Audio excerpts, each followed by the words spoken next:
Tolong simpan, ya. Ingat ya, jangan lupa. Surah 63 ayat 10.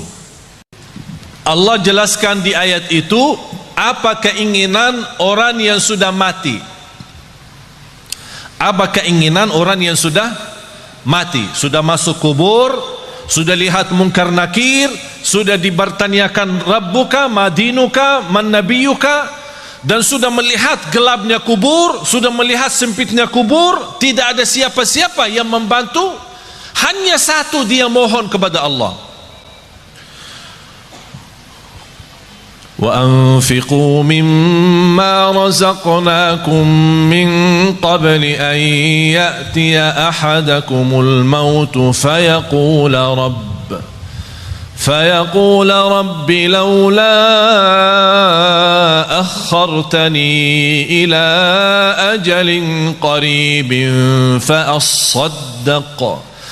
فأصدق وأكن من الصالحين.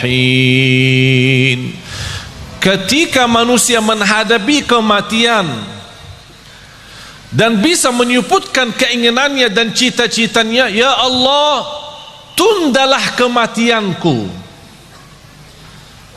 ya Allah, kembalikanlah aku dari kubur supaya aku bisa bersedekah kembali.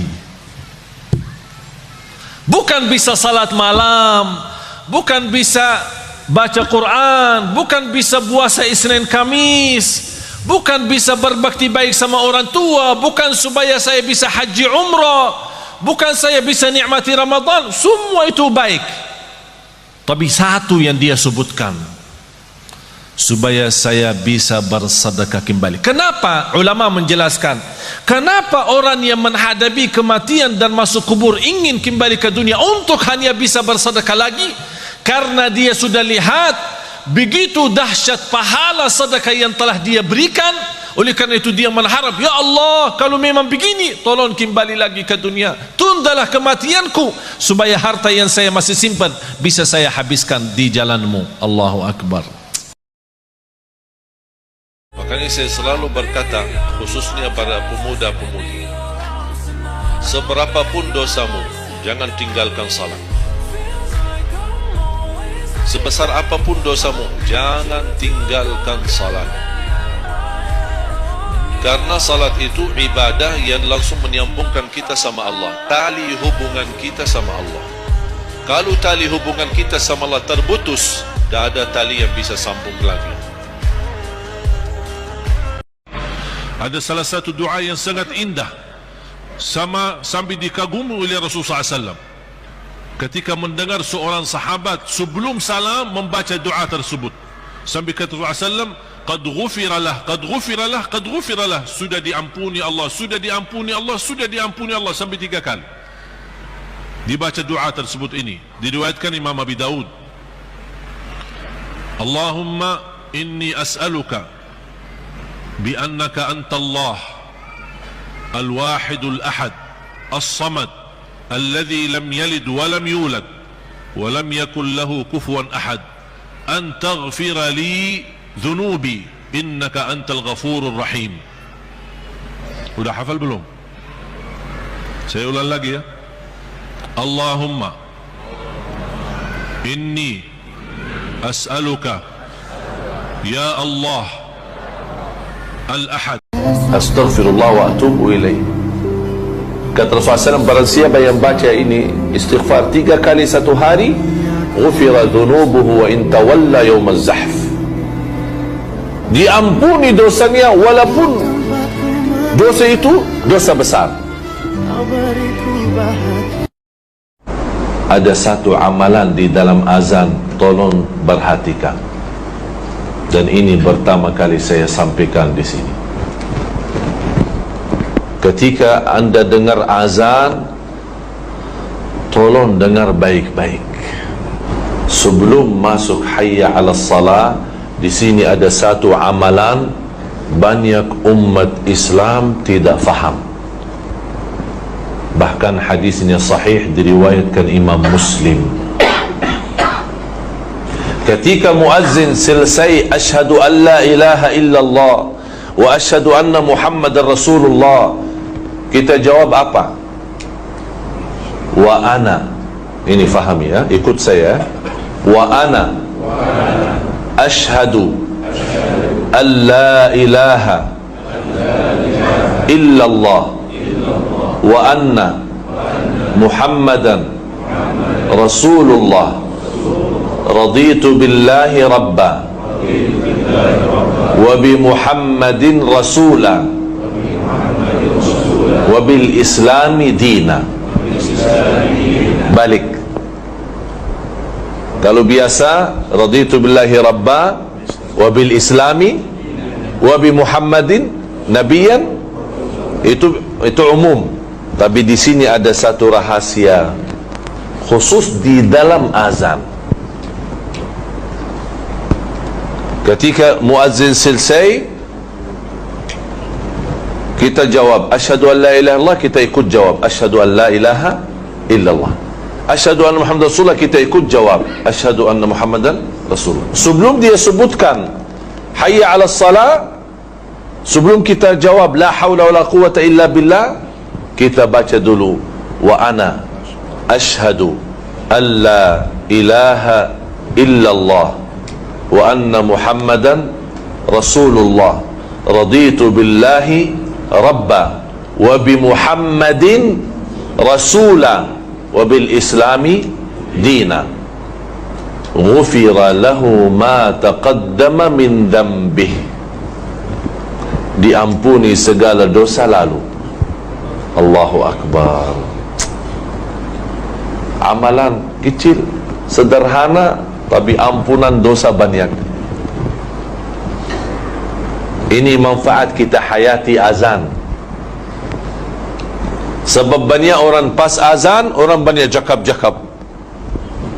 Hadis ini sahih, diriwayatkan Imam Muslim.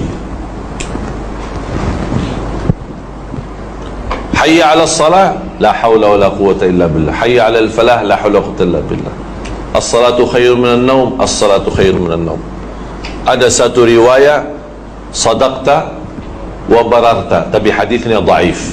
Cukup kita as-salatu khairun, ikut as-salatu khairun minan naum, sesuai hadis yang sahih. Allahu akbar, Allahu akbar, la ilaha illallah, la ilaha illallah. Habis itu apa? Baca salawat Nabi. Dan ini selalu orang lupa. Lepas la ilaha illallah, orang banyak terus Allahumma rabb hadhihi da'wati tamma wassalatil, lupa salawat Nabi. Allahumma salli ala Muhammad wa ala ali Muhammad. Allahumma rabb hadhihi da'wati tamma wassalam. Boleh, atau boleh Allahumma salli ala Muhammadin wa ala ali Muhammadin kama sallaita ala Ibrahim wa ala ali Ibrahim innaka Hamidum Majid. Terus Allahumma rabb hadhihi da'wati tamma. Boleh Allahumma salli ala Sayyidina Muhammad, Allahumma rabb hadhihi da'wat. Mana saja boleh, senang. Mula salawat Nabi. Lepas itu Allahumma rabb hadhihi da'wati tamma wassalatil qaimah ati Sayyidina Muhammad wasilata wal fadila wa syarafa al 'ali rafi'a wa ba'athu maqam mahmud alladhi wa'adta innaka la tukhliful mi'ad. Sebelum innaka la tukhliful mi'ad, hadis sahih Bukhari. Innaka la tukhliful mi'ad di luar Bukhari, tapi dihasankan dan disahihkan sebagian ulama besar. Jadi boleh sambil innaka la tukhliful mi'ad. Barang siapa yang ikut muazzin sambil selesai dan bersalawat kepadaku dan membaca doa azan Allahumma rabb hadhihi da'wati tamma sambil selesai, hullat lahu syafa'ati yaumal qiyamah. Terjamin dapat syafaatku. Allahu Akbar. 5 kali waktu, subhanallah. Dah ada masa habis. Hanya berapa minit?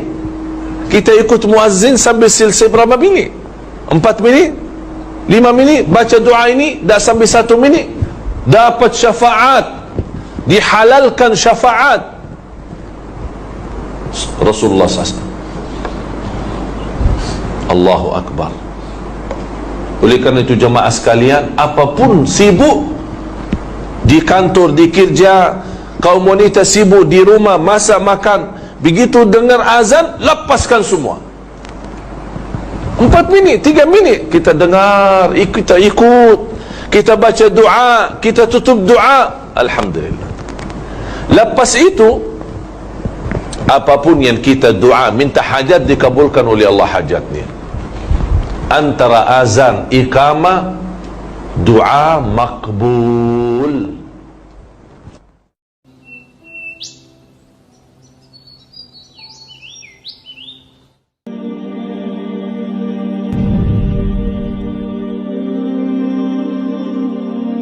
Bapak Ibu, biasakan diri di luar salat wajib, karena salat wajib kita ikuti, biasa ikut imam kita kan. Biasakan diri kalau salat sunnah, apalagi salat malam, panjangkan salatnya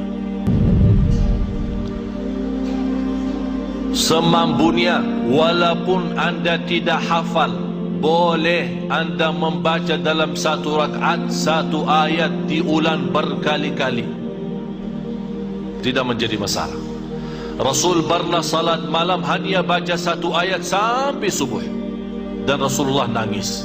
In tu'adzibhum fa innahum ibaduk wa in taghfir lahum fa innaka antal azizul hakim. Begitu anda rukuk dan selesai rukuk, sami'allahu liman hamidah, anda membawa ucapan yang intinya memuji Allah, walaupun anda berulang berkali-kali. Sebagaimana saya pernah memberikan kepada jamaah sekalian, ada satu doa, malaikat pun malah ribut siapa yang mau nuliskan, saking agungnya doa. Lebih dari 37.000 malaikat, ributan mereka, selalu ada yang mendahulukan untuk menulis doa itu. Masih ingat? Lupa ya? Coba ikut saya. Habis sami'allahu liman hamidah, Rabbana walakal hamd, hamdan.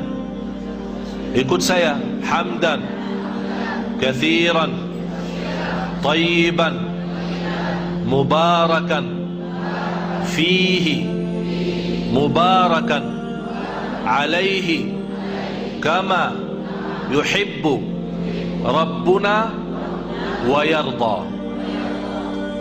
Ini doa saking agung dan mulia. Segala puji bagi Allah yang banyak sebanyak-banyaknya tanpa batas, yang terbaik dalam pujiannya, dan yang penuh barakah dalam pujian itu, dan sesuai apa yang dicintai Allah dan apa yang diridai Allah.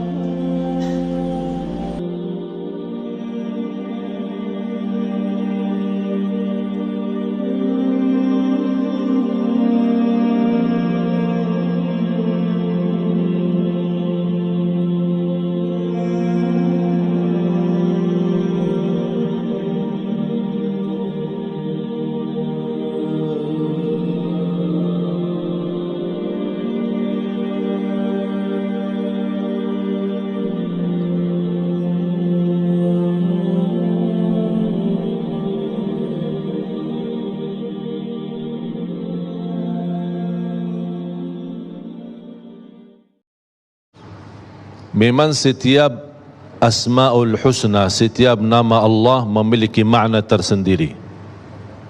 Bahkan kalau kita memperhatikan dalam Al-Quran, banyak innallaha sami'un alim, ada juga sami'un basir, ada sami'an alima, sami'an basira, ghafuran rahima, dan semua memiliki makna tersendiri. Salah satu contoh sederhana, kalau kita misal artikan kata asy-syakur, alladhi yu'til ajral kathir bil amalil qalil. Bukan hanya Allah maha mensyukuri, tapi Allah membalas dengan amalan yang sedikit dengan pahala yang banyak. Itu salah satu arti dari syakur. Termasuk al-ghafur. Allah subhanahu wa ta'ala maha pengampun, maha penghapus dosa. Bahkan bagi Allah Subhanahu wa taala, yang termudah bagi Allah adalah mengampuni dosa kita. Jadi bagi Allah tidak berat. Bagaimana kita menyikapi nama-nama Al-Ghafur, sama kita juga tidak berat mengampuni dan memaafkan orang lain dengan tulus hati dan ikhlas. Sebagaimana bagi Allah Subhanahu wa taala sangat mudah untuk mengampuni dosa-dosa kita. Seberapapun dosa kita, sebesar apapun dosa kita, kalau kita selalu ingat Rabbighfirli, Allahumma ghfirli, dengan kata ghafur, Allah Subhanahu wa taala, dan apa yang kita yakini dari makna kalimat ini, Allah Subhanahu wa taala pasti akan mengampuni dosa-dosa kita. Beda sama orang yang berbuat dosa dan maksiat tapi dia merasa tidak bakal diampuni. Atau ada orang melihat saudaranya dalam berdosa, saudaranya jatuh dalam perbuatan maksiat, dan dia merasa, aku sudah nasihati berapa kali, tapi orang itu tidak mau berubah, orang ini tidak mau bertaubat. Sampai satu saat dia berkata, kamu tidak bakal diampuni Allah. Oh, ini bahaya. Ini sudah istilahnya ikut campur dengan nama Allah Subhanahu wa taala Al-Ghafur. Allah Subhanahu wa taala hanya menghendak siapa yang diampuni dan siapa yang diazab. Siapa yang Allah mau maafkan, siapa yang tidak dimaafkan. Itulah alasan orang-orang yang sebagaimana Rasulullah SAW pernah menceritakan, ketika ada orang salih yang melihat saudaranya selalu dalam berbuat dosa maksiat, dan dia nasihatinya berapa kali tapi tidak ada berubah. Besok bertemu lagi masih berbuat dosa maksiat. Sampai yang ketiga kali dia sudah berani berkata, Allah tidak bakal ampuni dosamu.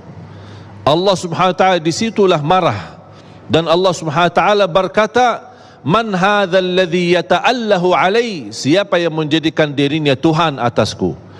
Akulah yang mengampuni dosa-dosa hambaku. Ternyata yang salih ini gara-gara ucapan yang begitu salah dan mendapatkan kemurkaan Allah, dialah terhapus kebaikannya, dan orang justru yang berdosa dan maksiat diampuni dosanya oleh Allah Subhanahu wa taala. Hati-hati dalam kata Ghafur, itu sudah kita yakini Allah Subhanahu wa taala mengampuni dosa kita, dan tidak boleh ketika kita memohon ampun disertai dengan rasa putus asa atau ada istilah bisikan hati, ada Allah mau ampuni enggak? Allah berkenan ampuni dosa enggak? Berarti kita belum meyakini kalimat Al-Ghafur. Allah Subhanahu wa taala Maha Pengampun. Saya ada cerita jamaah sekalian, kesempatan untuk kita menhayati, dan saya yakin semuanya hafal 3 ayat terakhir suratul Baqarah. Betapa besarnya Allah Subhanahu wa taala menunjukkan ampunannya dan kasih sayangnya Allah Subhanahu wa taala kepada kita. A'udzu billahi minasyaitonir rajim. Bismillahirrahmanirrahim. Lillahi ma fis samawati wa ma fil ard.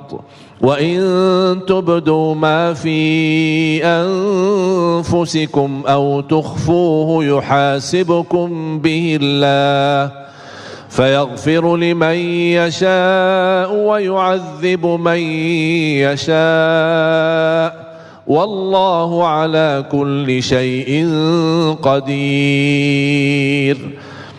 Ketika turun ayat ini, para sahabat yang menerti bahasa Al-Quran, memahami isi kandungan Al-Quran, cukup mulianya mereka adalah guru mereka Nabi Muhammad sallallahu alaihi wasallam. Betapa berat dari makna lillahi ma fis samawati wa ma fil ard.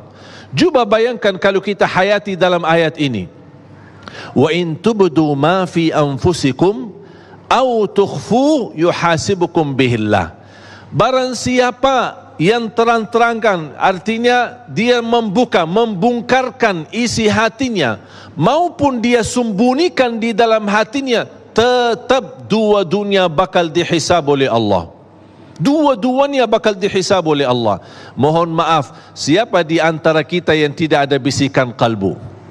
Siapa di antara kita yang ada di dalam hatinya sifat atau hal-hal yang tidak disukai dengan kawannya dan saudaranya? Coba kalau semua orang bisa tahu isi hati kita, mungkin banyak berpecah belah di tengah kita. Tidak akan bisa mendekati, karena kita begitu dekat, ternyata hati kamu tidak suka sama saya ya.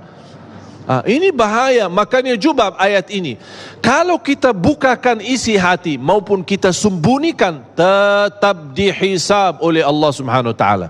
Dan siapa yang mampu di antara kita menolak bisikan kalbu, apalagi bisikan yang buruk? Ada enggak di dalam perasaan hati kita ingin berbuat dosa maksiat? Ternyata itu keinginan di hati pun bakal dihisab oleh Allah. Bisa jadi fayaghfiru liman yasha, bisa jadi wa yu'adzibu man yasha. Gara-gara bisikan ini bisa diampuni dan juga bisa diazab. Wallahu ala kulli syai'in qadir. Allah Maha mampu atas segala sesuatu, termasuk bisikan kalbu. Sahabat menuluh datang kepada Rasul, ya Rasulullah, gimana ini ayat ini? Berat, tak mampu kita. Bagaimana sikap kita terhadap ayat ini? Semua termasuk apa yang kita fikirkan, apa yang kita bisikan dalam hati, bakal dihisab oleh Allah. Kayaknya berat ya Rasulullah. Rasulullah SAW hanya menikapi satu, sami'na wa ata'na, sami'na wa ata'na, sami'na wa ata'na. Dan masih para sahabat menuluh menyampaikan kepada Rasulullah SAW, dan Rasul tidak melebihi dalam kata sami'na wa ata'na, sampai mereka mengikuti Nabi Muhammad sallallahu alaihi wasallam. Sami'na wa ata'na, sami'na wa ata'na, sampai mereka benar-benar meyakini dan menerima walaupun begitu berat yang dihadapi oleh mereka, tapi mereka menerima, menunjukkan kepada Allah bagaimana sami'na wa ata'na, kami sami'na, mendengar perintahmu ya Allah, dan kami bertaat kepadamu. Allah Subhanahu wa taala melihat sifat mereka, ketulusan hati mereka, keikhlasan mereka menerima walaupun berat. Allah Subhanahu wa taala ringankan dan Allah hapuskan ayat ini menjadi hukum tidak berlaku. Setiap saya berkesempatan ke Solo, wajib bagi saya mampir ke masjid ini. Buat apa? Tidak ada urusan dunia, tidak ada kepentingan, hanya berkeinginan menjaga silaturahim kepada keluarga Nabi Muhammad. Itu saya lakukan karena Nabi Muhammad. Saya ingin nanti di hari kiamat beliau memanggil saya, inilah hamba yang suka menjaga keluargaku, yang suka silaturahim kepada keluargaku. Itulah hadiah yang kita mampu memberikan kepada Rasulullah, mencintai keluarga Nabi Muhammad sallallahu alaihi wasallam. Wallahi bakal dicintai oleh Nabi Muhammad sallallahu alaihi wasallam. Sampai satu saat insya-Allah kita termasuk orang-orang yang mendapatkan syafaat Nabi Muhammad sallallahu alaihi wasallam di hari kiamat.